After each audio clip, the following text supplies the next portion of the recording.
Kei te whakahe tētahi uri no te whānau a Apanui, ki ngā whakaritenga kari kōhuke a te kāwanatanga.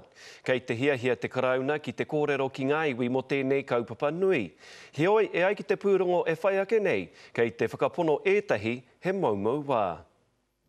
Koinei a whangaparawa, kei te manawa o te whānau a Apanui.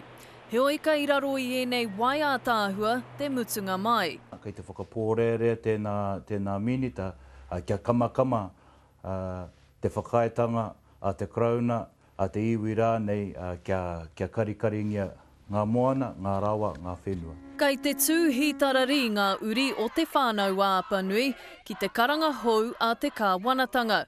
Kia whakanuia ngā mana kiri mā te turerawa a te krauna. Kei te rere te pātai. Mā mātou ke tēnā e kōroro. Kei a mātou tonu te mano o tō mātou ake rohe. Nā te minita o te manatū ōhanga tēnei arotake e whakahaere.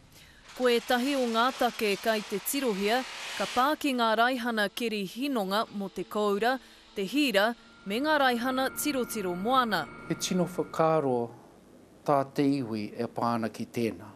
Mōra kumara me rātu mai tā wāhi, e mahi ai rātou mahi. Ko tā kunei whakaro, he wahanga no mā te iwi, tēnā iwi, kia whakarohia.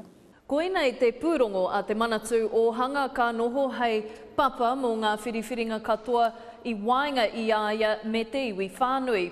Kei roto hoki tētahi wāhanga hei whakarotanga mā ngā iwi, ka kotahi marama mā rātou ki te tuku I o rātou whakaro ki te minita. Ko te ture te mātāpuna. Ai, kawe ai, hari ai, I o koutou nau e, kei runga I te ture. Ki tēnei wahanga nā te minita I whakaitia.